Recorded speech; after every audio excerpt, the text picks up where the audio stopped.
G'day everybody, how you going today? It is so good to see you. Yes, today we've got some really exciting native mount Nikon lens news. Yes indeed, it's Tamron, and they've got this pretty new optical formula that so far has only been on the E mount, and it is less than 2 years old. What is this exciting zoom lens that's coming in the next couple of months? It is, wait for it, an f2 zoom lens, f2 to f2.8, 35 to 150 millimeter full frame lens. Crazy, what a super exciting lens. And what is wonderful about all of this is the fact that Tamron, who I think might be the biggest third-party manufacturer in the world, they actually also make lenses for lots of different OEMs, I believe. Let me know in the comments below. Is that they are making more lenses for the Nikon Z mount. Let's talk about some of the details and what this means to the Nikon Z ecosystem, which is getting pretty damn exciting at this stage if you ask me. We are not really left for wanting for anything.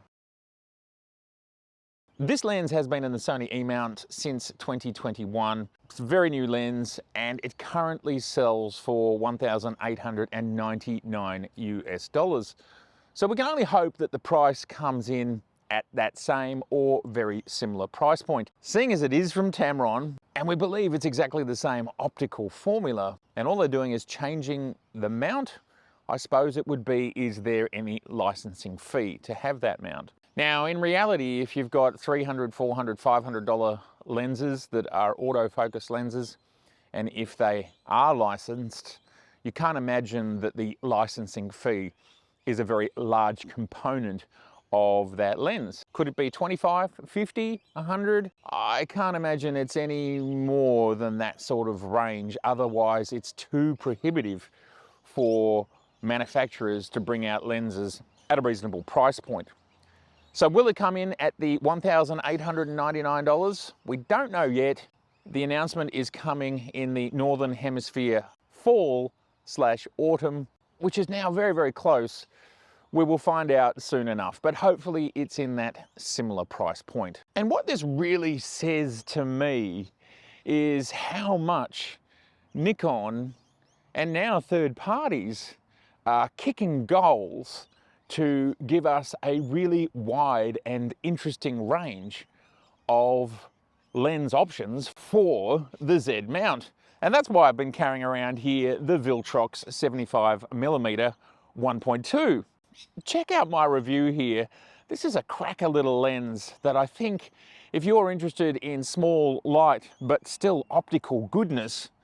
And so what's interesting about this, as opposed to what Canon, for example, are currently up to, is right now Canon seem to be not wanting third-party RF lenses to happen, to exist.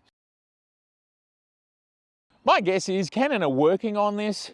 They just want to work out the details of how it's all going to work, but they do seem to be taking their time. And in March of this year, they announced one official lens. I'm not sure if anything else has come since then. But of course, there were a whole lot of other lenses. To the best of my understanding, Viltrox, for example, or some other manufacturers, they actually had some lenses, and those lenses now are not for sale. They don't exist. The advantage with Nikon is we have this ever-growing range of really interesting glass. And in the case of the 75 1.2, and in the case of this 35 to 150 millimeter f2 to f2.8, these are actually exotic pieces of glass from my perspective. They're interesting. I can see people using them. They're at different price points, and it certainly makes sense that Nikon are allowing third parties to create lenses that Nikon have no plan of creating themselves. And in both of these cases, in both the 75mm 1.2 and in this 35 to 150 f2 to f2.8, crazy, I still can't quite believe that this sort of lens exists.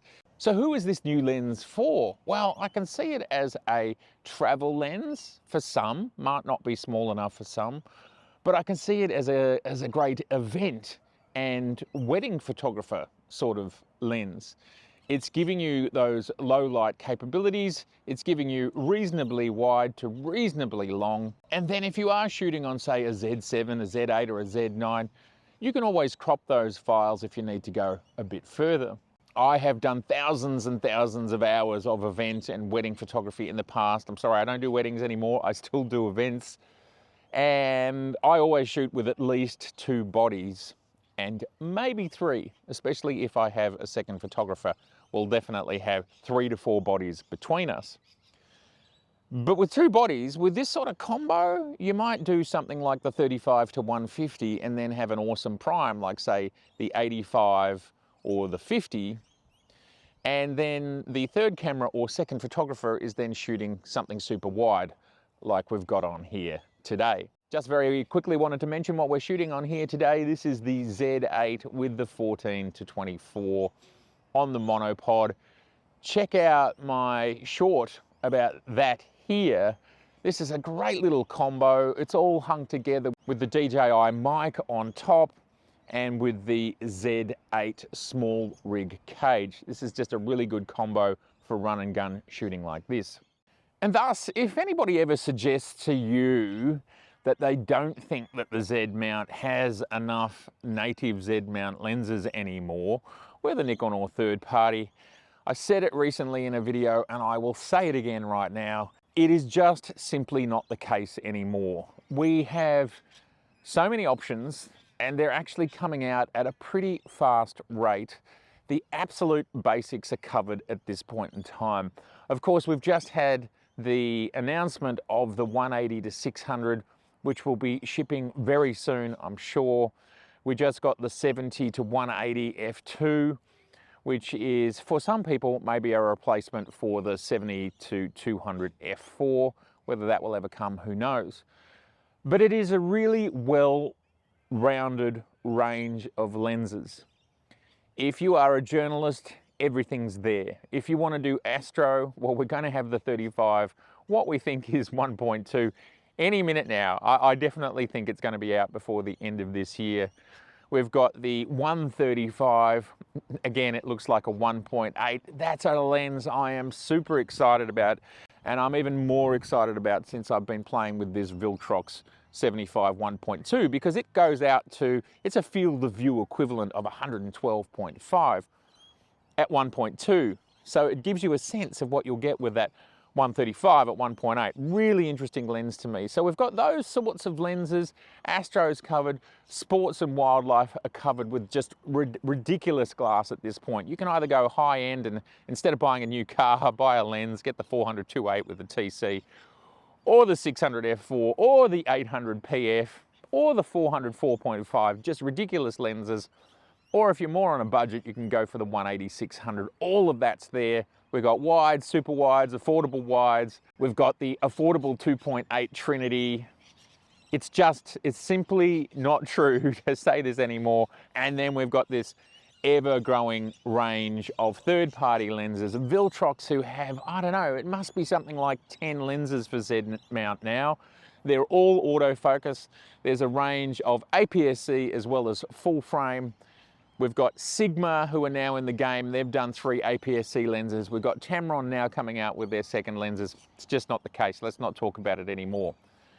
Let me know, please. Let me know in the comments below. Is this 35 to 150 f2 to f2.8 lens, is that something that excites you? Would that be something that you're interested in? And what other lenses? I'm really interested to know what other lenses would you like to see in the Z mount? What's left over? There are things like tilt shift, but I don't see any rush on that. And there are actually third-party lenses in that space. I think Lauer has one. There might be someone else as well. Any other lenses? Let me know in the comments below. It's been so good to see you. And if this is your first time here, I'd love to see you again. So please do subscribe, please share, and please like. All right, bye for now. Okay, this is a post-credit addendum talking about what some of my favorite lenses might be that we could add to the range. I'm pumped about the 35 1.2. I'm pumped about the 135. You know, there really isn't much in my world.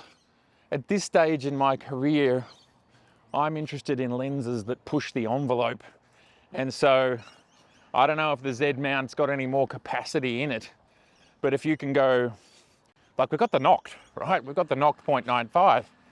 Is it possible to get autofocus lenses down there somewhere? Well, will that ever happen? That's the sort of stuff I'm interested in. Love to hear your thoughts in the comments.